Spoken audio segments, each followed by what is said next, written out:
All right, everybody, welcome to the inaugural edition of Steve's Shack webcam style. So, here with me I have one of our co-commissions. Whoa, okay, there it is, Jesse Dubile. And over here, that guy is, league historian Devon Holly. I think it's pronounced Devon. Anyway, we all know who I am, the idiot with the Broncos hat with the rockin' Tim Tebow number. So this is draft night. This is it, ladies. This is probably top 3 days of the entire year, regardless of your situation in life. It's been a great draft so far, I think. Everybody showed up ready to play. That's a lie. Not everybody showed up ready to play. There were some people that really had no idea what was going on, but we'll get to that later. First thing we're go again. 4 tight ends, not a problem. No, what's wrong with that? There's nothing weird about that. The division for life. No, we're good. Anyways, so we're gonna wrap it right. Okay. So we have special correspondent, league historian. Devon Holly is going to be interviewing this guy, everybody, right here. So we'll just we'll let Devon take it from there. Hey, G. What's going, Devon? Good, man. Yeah. So you were lucky enough to have the first overall pick this year. I was actually. And you went with Larry Fitzgerald Mm-hmm. with that pick. What brought you to that decision? Well, I have to look at Fitzgerald. I've had him for like last 2 or 3 years, and he puts the points up. He really does. Every time I've had him, he's been pretty much my team. And he puts up around 20 some points a game usually.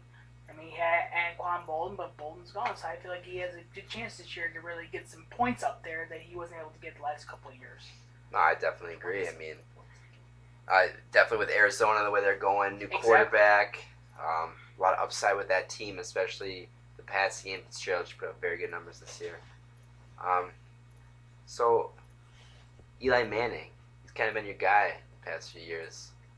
Kind of leaning on him. Like I tell everybody, with Eli, he's a Manning. Obviously he's got the name, but I feel like he has the potential, like his brother.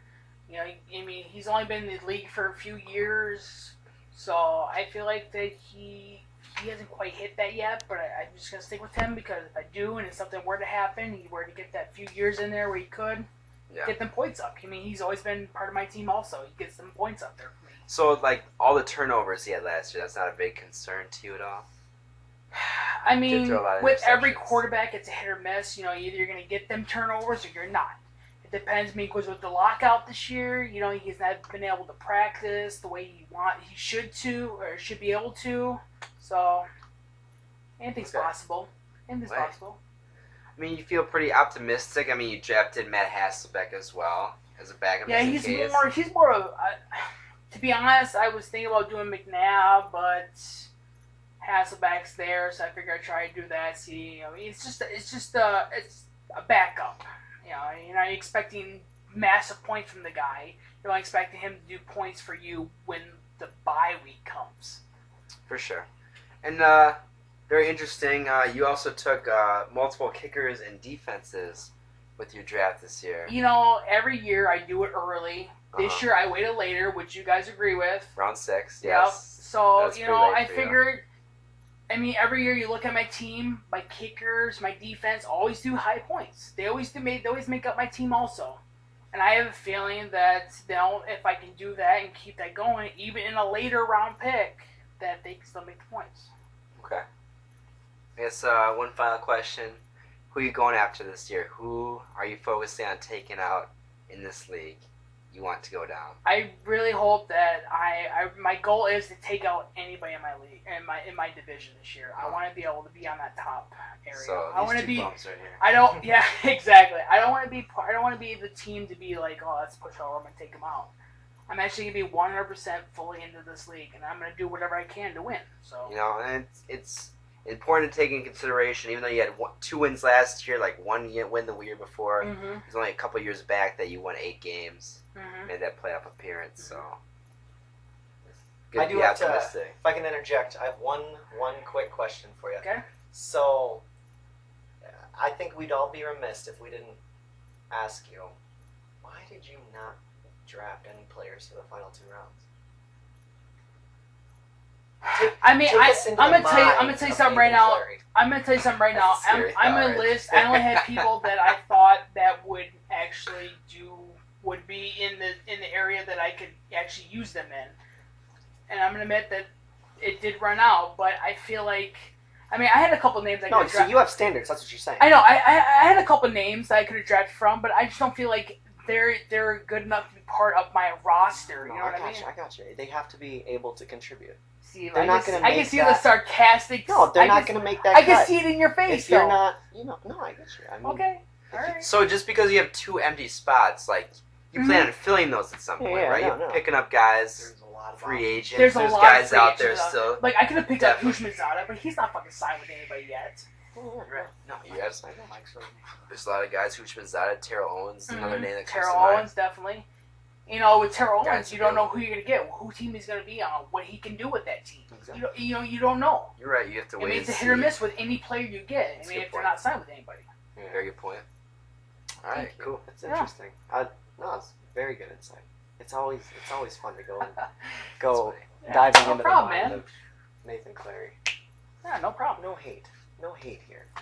Okay. I mean, There was a question. column. There was a question of Simple video column. Everybody's. I'm just saying that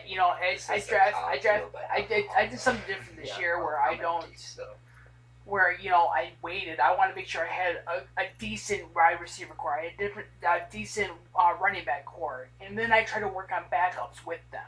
okay. For what it's worth, typically during the draft, I like to observe whoever's up to bat, and I play it like a poker game. I check out what they're doing, kind of watch them look over their draft sheet. I get a look at their face and see what they're looking at, what their expressions are, and I could tell from watching you that you were very serious about your picks. No, that's You were definitely agree with you that. were looking over your sheet. You had intention with every pick that you made. So Well, I could tell that you Exactly. had a goal in mind this year, and that you Well- were really going for it. Well, even with the lockout, I was still trying to do with what they did last year with what they were projecting this year with everybody. I mean, it's kind of hard because it was the lockout, so they weren't able to, really get out there and go with the team and see what they could do. So, like, I was just trying to go off of what I had, the information in front of me. No, piggybacking on what Jesse said, though, man. I mean, previous years, I'm not gonna say things like blank, thoughtless stares, but it didn't look like you were as engaged. This year, you were there, man. Yeah. Had your game face on. I was. Edgy's here to play, so watch out. Yeah, let I'm the here. league be on notice. Blue Division, some faces i.e. out. Kevin.